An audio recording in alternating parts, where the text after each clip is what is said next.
What's going on, guys? It's Frito here for your Overwatch with a big news roundup. The Battle for Olympus game mode has saw controversial response from the community. While the game mode itself has been praised, being a free-for-all deathmatch with old-school arena FPS mechanics, featuring a select cast of heroes all supercharged to godlike status, the fact that they're all wearing the legendary shop skins that cost around $20 each, and the unlockable skin is just the winged Mercy skin from like 2016, it seems to just be more of the same from Blizzard's Overwatch 2 monetization. Fun gameplay with a brutal dollar sign to unlock the cool things. Stylosa's tweet went viral, memeing on Blizzard for their trade offer, $83 worth of value for 4 legendary skins for content that should have been in the Battle Pass anyway. That's one of those things that Blizzard likes to play coy with. In promotional material for upcoming seasons, they always show the premium skins alongside the mythic Junker Queen skin, which is included in the Battle Pass. Pharah and Ramatra are included as well, but a lot of the other awesome ones are not. You gotta dish out a pretty penny if you want to go Greek and kit out your entire profile with all of the skins. This has raised the discussion that the new mode, although fun, is just a blatant advertisement gimmick just to get you to wear the new skins and then want to go buy them separately. And it's a little bit hard to say. Did Blizzard have an idea for an awesome mode and they thought these specific heroes would be good ones to look at to create super powered versions of themselves, or did they have the skins first and then they try to make the mode around it so they could sell the skins? You're gonna have to make your own conclusions on that one. But maybe it doesn't even matter though. Master Ian Gamer, who has been fairly critical of Overwatch 2 thus far, I have to say, tweets out this. In comment to the Battle for Olympus game mode only existing to sell skins, he says that it has to be one of the weakest criticisms he's seen of the mode. Like, bruh, Overwatch 2 is free to play. The entire game only exists to sell skins at this point. Doesn't mean we can't have fun playing it regardless. He also tweeted out that this is his favorite mode in Overwatch 2 thus far, and if memory serves, his reviews of Overwatch 2 thus far have been middling at best, lukewarm maybe. Not a huge fan of the 5v5 overhaul and a lot of the trade-offs of moving the game over into a sequel. And of course, I think all of us agree that the progression, things to unlock, meaningful challenges, that entire system is like non-existent still. I mean, you can play to unlock an Overwatch 1 skin? Thanks, Blizzard. That's not acceptable. With this conversation in the air, the Overwatch streamer Goat chimed in. Seagull had this to say about the monetization in Overwatch 2. I think the difference is a lot of people, they get mad over a lot of the live service stuff in Overwatch, and I don't. I get mad over the small stuff they don't need to do that they choose to do. As an example, like the small margins where it's like you don't have to do that to be a live service game and make ridiculous amounts of money, but you still do it. You don't need to do that, right? Like, no, you don't have to put heroes in the battle pass. You can, sure, you can do the rotating cash shop and they can be $20 skins. I don't care. That makes sense. Like all the other games do it. I understand that. New recycled skins on events, you don't have to do that. It do be the gaming industry now, I suppose. If I had a guess, I think we're going to see improvements to the perception of this by the time the PvE properly rolls out. Because if you think about the business side of this, if you undercharge and they run out of resources to keep producing for the game, well, that happened in Overwatch 1. We don't want that. But if they take it to the line, right to the limit of overcharging, but not damaging the game to the point of everyone leaving, that's what they're going to be aiming to do. Not saying I want that. I'm just saying people are paid in order to figure out what that breaking point looks like. Remembering we're still in early access for Overwatch 2. When that PvE rolls around, we're in 2023 already. Can you believe it?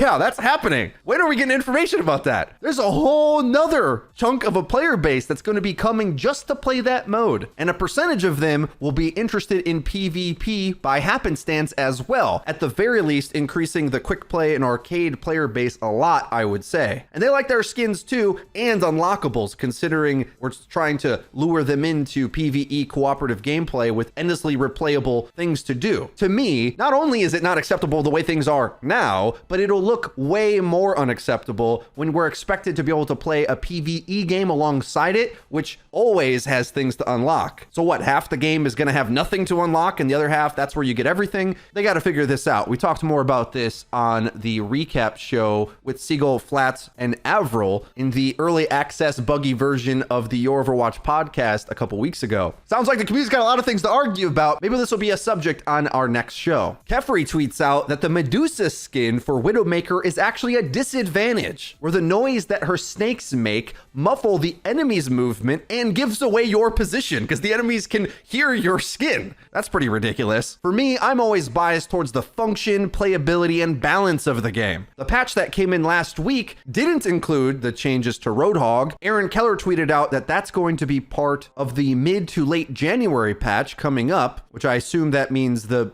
bigger mid-season patch, as they like to call it. But since they have all these hotfix patches, it's hard for me to know which patch is the right patch, because in this tweet he also says that they moved up some of the changes that was supposed to be in this hotfix patch into the December patch. Not sure which ones those are. I don't even know why he's telling this, because it just sounds like an incredibly bad idea. If you think numbers changes are going to help the playability of the game, why string them out into the future or play around when they're coming in? If they don't break the game, just add it to the game and make it better. Is this a crazy idea? I know they really want to make sure we know that there's progress and changes coming to the game over time, but I'm not going to say for the millionth time, balance tweaks shouldn't be what your content plan is. That's a ridiculous idea to me. But that being said, I do think it's appreciated that little changes that make other characters feel more playable or interesting, like the extra shield on Brig, not hurting anything, considering she gets nuked by every sniper or Junkrat in the game anyway. But Junker Queen obviously needed buffs. Kind of hard to tell if she's decent or unplayable because Kiriko still is a character, so good luck. The balance of the game is like playable, but I would not say spectacular, because the counter picking is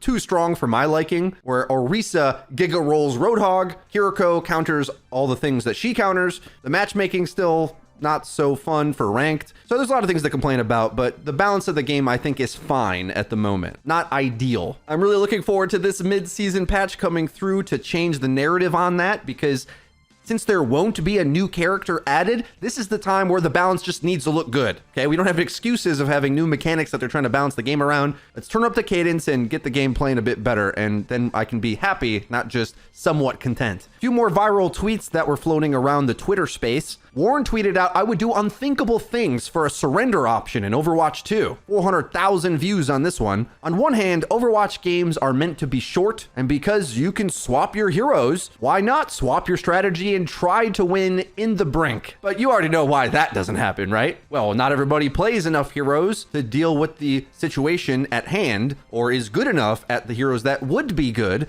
in that situation. But also, I'll say, due to the way the matchmaker works, sometimes I just feel if my tank player is determined to get counterpicked the entire game, maybe we should just GG go next. I'm not sure that's a surrender option problem, or more so the counterpicking in Overwatch 2 is really lame." Eskay tweeted out a tier list with an interesting spin. This is how difficult it is to get into Grandmaster with these heroes. Interesting that even after the buffs, Ana is in the really hard tier, way at the top. And while I'd agree that Mercy is a top pick right now to enable Sojourn and really any hit scan, is she a good rank up hero? I'm not sure that's the case. I think Orisa and Hog are significantly easier than Sigma, but if you're good at them, whatever. Interesting tweet. Eskay's got some of the best content in the Overwatch community. Last up, Jen Stacy Eves joins the narrative design team for Team 4 on Play Overwatch, coming from Hearthstone. PvE coming out in a few months. They should probably start on the story for that, don't you think? I feel like there isn't so much talk about this or the ramifications about it, because really all we can do is speculate. But isn't it odd that, like, right as the game is releasing, we get a new hero designer, and then right before the PvE's coming out, the narrative lead comes in? It's probably similar to how, like, when Kritz Metzen left Blizzard right as Overwatch was really finishing its final stages. I guess if you finish and cap off that segment of work, you can put your stamp on it and move on while someone else picks up the reins. But at the same time, just feel like there's been a lot of changeover at Team 4, and it's hard to keep track who's in charge of what. But we're still just in early access, so here's to hoping that this solidifies in a direction we like on all fronts. We've got a good 2023 in front of us. That's it for today's news roundup video. I hope you guys did enjoy it. If you did, please be sure to leave the video with a like, and don't forget to subscribe and click the bell icon to actually get notified when our videos come out. That's been it for me. I've been Frito for your Overwatch. I'll see you guys next time.